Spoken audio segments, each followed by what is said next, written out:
আচ্ছা, অনেক ধন্যবাদ আজকের সম্মানিত মডারেটর এবং আমার কো প্যানেলিস্ট যারা আছে এবং বিশেষ করে হাসনাত কাইম ভাইকে যে আলোচনাটার সূত্রধর হিসাবে উনি যেসব বলেছেন হয়তো আমরা একটু ভিন্নভাবে বলবো, কিন্তু বলার ধরনটা একই রকম। আমি খালি প্রথমে যেটা বলতে চাচ্ছি যে এই বিষয় নিয়ে আমার এখানে আসার রেলিভেন্সি দুই দিক থেকে। প্রথম হচ্ছে আমি যে সংগঠনে কাজ করি, নাগরিক উদ্যোগ, এটা একটা মানবাধিকার সংস্থার এবং অ্যাক্সেস টু জাস্টিস নিয়েই আমরা কাজ করি, এবং আমি বাংলাদেশ পরিবেশ আন্দোলনের সাথে যুক্ত আছি, সেখানেও আমি পরিবেশের সাথে যুক্ত, কাজেই দুটোই আমার খুব রেলিভেন্ট। এই জন্য আমি আয়োজকদের ধন্যবাদ জানাচ্ছি যে কিছু বলার সুযোগ দেওয়ার জন্য।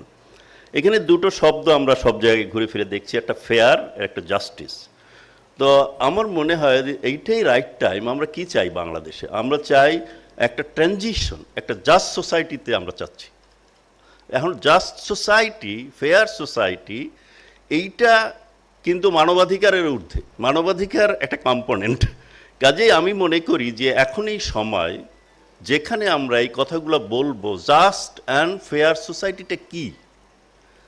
আমি এজাজ ভাইয়ের দৃষ্টি আকর্ষণ করছি, আমি যদি আসে প্রথমে এই পেপারটা দেখতাম, what is just and what is fairness, এইরকম একটা বক্তব্য আমাদের ডক্টর কাইম ভাই শেষের দিকে বললেন যে আমাদের জনগণকে এই বিষয়টা বুঝতে হবে, আমাদেরও সবাইকেই বুঝতে হবে কী ধরনের জাস্ট সোসাইটি চাই, কী ধরনের ফেয়ারনেস চাই। সিম্পল।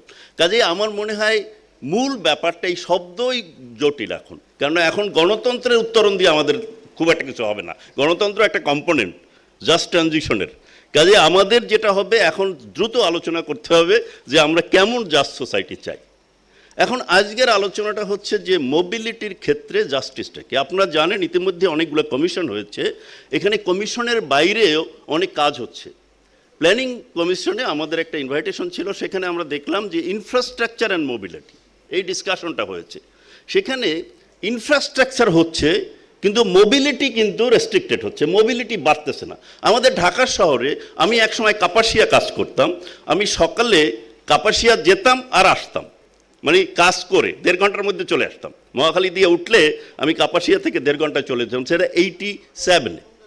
তো কাজেই আপনার ইনফ্রাস্ট্রাকচার হচ্ছে, মানুষ বাড়ছে, আপনি ফ্লাইওভার করছেন, আপনি মেট্রো রেল করতেছেন, কিন্তু আমার মোবিলিটি কিন্তু রেস্ট্রিক্টেড হচ্ছে। আমার মোবিলিটি, তাহলে এটা জাস্ট মোবিলিটি না।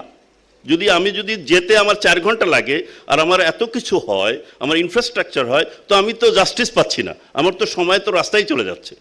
তো এইটা হলো ইন জেনারেল ফিচারটা হলে যে আমাদের ইনফ্রাস্ট্রাকচার হচ্ছে কিন্তু মোবিলিটি রেস্ট্রিক্টেড হচ্ছে, তার মানে আমার জাস্টিস পাচ্ছি না। তো আমি তো এখন 4 ঘন্টা ধরে, যারা গুলশানে কাজ করে তারা জানে যে কি করে যেতে হয়। এখন কথা হলো যে কাইম ভাই একটা কথা বলেছেন খুব ইম্পর্টেন্ট, যেহেতু কাইম ভাই কিনোট স্পিকার, তার দুই একটা তার কথা ধরেই বলতে হবে। প্রথম কথা হচ্ছে, কাইম ভাই বলল যে এই যে মিডল ক্লাস, তারা যে বাসে উঠে না, বাস তো তারা বয়কট করে দিয়েছে, বাসে তো তারা চড়ে না। বাসে চড়াটা মনে করে যে এইটা একটা কোনো, আমি যখন টাউন হলে বাজারে যাই ব্যাগ নিয়ে, তখন অনেকগুলো, আপনি এখনও বাজার করেন? আমি যখন শুক্রবার বাসে উঠি টাউন হল থেকে এদিকে আসার জন্য, কেউ কেউ দেখলে বলে জাকির ভাই বাসে চলেন। তার মানে আমাকে যেন বাসে চোরা দেখাটাই তাদের জন্য একটা প্রবলেমেটিক হয়ে গেছে। উনি কেন বাসে চলবে, উনি কেন ব্যাগ নিয়ে বাজার করবে? এই যে একটা সাইকোলজি তৈরি হয়েছে, এই যে একটা মনোভাব সমাজের মধ্যে তৈরি, যে একটু ভালো করতে, যার একটু পরিচিতি আছে, যে একটু ভালো আয় করে, সে যেন বাসে আর চড়তে পারে না, তার একটা গাড়ি লাগবে, না হলে সে কাউকে দিয়ে ওই বাজারে যাবে, মানে চেইন সবগুলা মিনা বাজারে যাবে, সে না টাউন হলে যাওয়াটাও তার জন্য একটা প্রবলেম। তো এই যে একটা সমাজে যে মিডল ক্লাস যে আইসোলেটেড হয়ে যাইতেছে কমপ্লিটলি, তো যদি সে আইসোলেটেড হয়, তার সমাজে তো এই আপনার শ্রেণীগত বৈষম্য তো এটা তো বাড়তেছে। তার মানে একটা শ্রেণী কিন্তু মূল জায়গা থেকে ক্রমাগত সে বিচ্ছিন্ন হচ্ছে। বিচ্ছিন্ন হওয়ার কারণটা সোসাইটি তৈরি করছে, তার বাচ্চাকে স্কুলে দেওয়া, মেয়েদের নিরাপত্তা, তাই না, সেজন্য সে গাড়ি কিনছে। যদিও পার্কিং অসুবিধা খুব আছে বাংলাদেশে, পার্কিং এখন প্রবলেম হয়ে গেছে, কিন্তু গাড়ির কিন্তু কেনা কমতেছে না। গাড়ি কতটা এখানে কেনা হয় বছরে, তার হিসাব আছে, 20 থেকে 30,000 টাকা, 30,000 নাকি লাইসেন্সই দেওয়া হয়। তো এত গাড়ি যে ঢুকছে কেন? তাহলে কাইম ভাই যে বলে ওইরকম একটা তৈরি করা হয়েছে, এই তৈরি করার পিছনে কারণটা কি? একটা কারণ হচ্ছে যে এটা কি গাড়ি বিক্রি যারা করে তাদেরও একটা ষড়যন্ত্র কিনা, এটা তো দেখতে হবে। যে ডাম্পিং, এই কারগুলা জাপানি থেকে যে কারগুলো আসছে, সেটা এই দেশে তো ডাম্পিং করা হচ্ছে এক অর্থে, আমরাই তো কিনছি তাদের সেকেন্ড হ্যান্ড গাড়ি। তো সেগুলিও তো আমাদের চিন্তার মধ্যে আনতে হবে, আমরা কি ধরনের চাই, কি ধরনের। পদ্মা ব্রিজ হয়েছে, গাড়ির সংখ্যা তো আরও বাড়তেছে। তো এই জায়গাটা থেকে আমাদের এখন পাবলিক ট্রান্সপোর্ট, যেটা আমরা বলি পাবলিক ট্রান্সপোর্ট, গণপরিবহন, এই গণপরিবহন শব্দই তো অ্যাবসেন্ট বাংলাদেশে চিন্তার দিক থেকে। গণপরিবহন কি, ধারণাটা কি, এটাও কিন্তু আমরা জানি না। গণপরিবহন বলতে কি, বিদেশে ইভেন ইন্ডিয়াতে আপনি গাড়ি কি ব্যবহার করে না, গাড়ি তো রেখে যায় বাসায়, গাড়ি থাকে সবাই, বেড়াতে যাওয়ার জন্য থাকে, উইকেন্ডে ব্যবহার করার জন্য থাকে, কিন্তু তারা কিন্তু পাবলিক ট্রান্সপোর্টেই চলে। এখন পাবলিক ট্রান্সপোর্ট যদি আপনার না থাকে, তাহলে উল্টা তার রিয়াকশন হিসাবে তো গাড়ি রাস্তায় নামবি। আমাদের স্কুলে কোন দেশে আছে যে স্কুলের বাস নাই? হলুদ বাস তো সারা পৃথিবীতে দেখে বেড়াই আমি। আর প্রত্যেক বাচ্চার, যে সেন্ট জোসেফের গাড়ির সামনে দেখবেন বা অন্য ইংলিশ স্কুলগুলির সামনে দেখবেন, প্রত্যেক বাচ্চার একটা গাড়ি। তো আমি লালমাটিয়াতে থাকি, আমি জানতাম লালমাটিয়া সবচাইতে পিসফুল এবং ছিল তাই, কিন্তু কোচিং আর স্কুলে আপনার লালমাটিয়ায় জ্যাম হয়। তাহলে গাড়ির ব্যাপারটা বললাম। দ্বিতীয় হচ্ছে যে, একটু আগে কাইম ভাই একটা বললেন যে ফুটপাত তাদের উপায় নেই। এখানে দুইটা ক্যাটাগরি আছে। আমি আর আব্দুল্লাহ আবু সাইদ স্যার একবার তার অফিসের বিষয়ত্ব কেন্দ্রের পিছন থেকে টাইলসের দোকান আছে, খেয়াল করবেন। তো একদিন উনি তখন সভাপতি ছিলেন বাংলাদেশ পরিবেশ আন্দোলনে, তখন বলছিলাম স্যার সব রাস্তা তো টাইলসওয়ালা ডিসপ্লে করে রাখছে। তো আমি আর উনি গিয়েছিলাম, মিহিরও বোধহয় ছিল, যে টাইলসের দোকান তার কিন্তু স্পেসিফিক এরিয়া হচ্ছে তার দোকানের ইনসাইড, সে আউটসাইডে কেন তার টাইলস ডিসপ্লে হবে যেখানে মানুষ হাঁটে? আপনি চিপস বিক্রি করে যে দোকানটা, তার তো দোকান আছে, তার তো ভিতরে জায়গা আছে, কিন্তু সে চিপসটা ঝুলিয়ে রাখবে আপনার হাঁটার পথে। তো সবটা যে হকাররা দখল করে রাখতেছে ব্যাপারটা এরকম না কিন্তু। কাজে এখানেও একটা দেখবেন 40% ফুটপাত কিন্তু হকাররা দখল করে না, অন্যরা করে, যার অল্টারনেটিভ আছে, যার জন্য জায়গা নির্ধারিত আছে। তো এইসব বিষয়ে আপনার এনফোর্সমেন্ট কি, জাস্টিস হতে তো লিগ্যাল এনফোর্সমেন্ট দরকার, পার্টিসিপেশনের দরকার, ডিসিশনে প্ল্যানিংয়ের দরকার, সব কিছু দরকার। তো সেটা তো হচ্ছে।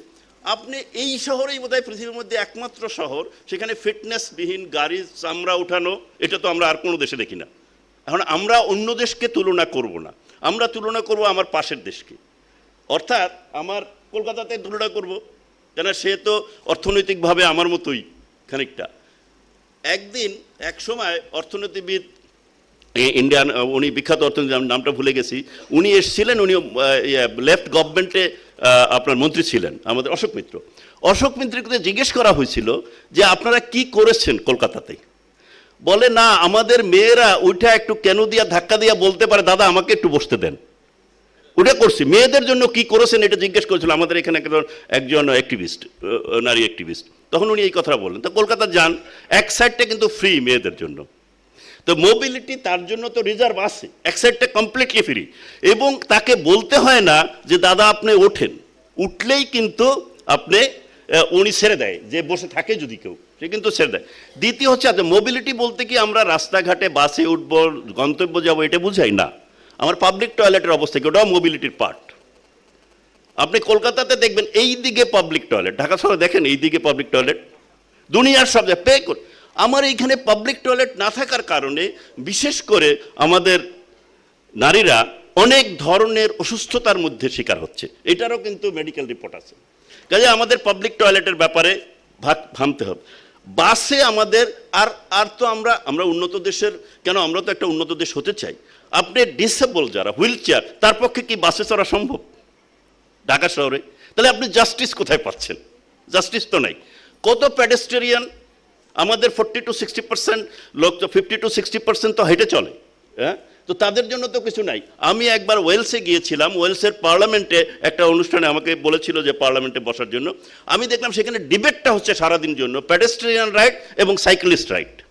তো আমরা কি এটা ভাবতে পারি কোথায় প্যাডেস্ট্রিয়ান রাইট, কোথায় সাইক্লিস্ট রাইটস? আমাদের সেই সব কিছু আছে। ওই একই কথা একবার বাপা থেকে আবার পুলিশের চিফের কাছে আমি আর সাইজ স্যারে গেছিলাম, বলছে যে একটা লেন করে দেন। পুলিশের চিফ বলে স্যার যত আইন করব আমার পুলিশ সদস্যদের ইনকাম তত বাড়বে।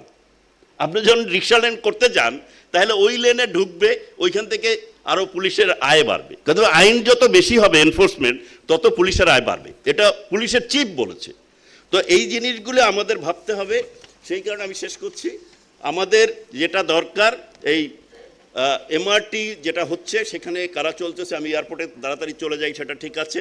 ইলেকট্রিক বাস, রুট ফ্র্যাঞ্চাইজ অনেক কথা হচ্ছে, শুনেছি যে বাস নামানো হবে, তো সেটা ভালো দিক। কিন্তু বাস যখন নামিয়েছে, আপনি যদি 6 মাস পরে ওই বিআরটিসি বাসে ওঠেন, এর আগের বার যেটা দেখবেন যে ময়লা ধমে আছে, যাকে লিজ দেওয়া হচ্ছে সে টাকা গুনে সে বাসের নজর দেয় না, তাকে তো একটু গোসল টোসল করাতে হয়, তার যেটা ক্লিননেসের ব্যাপার আছে এটা করাতে হয় না।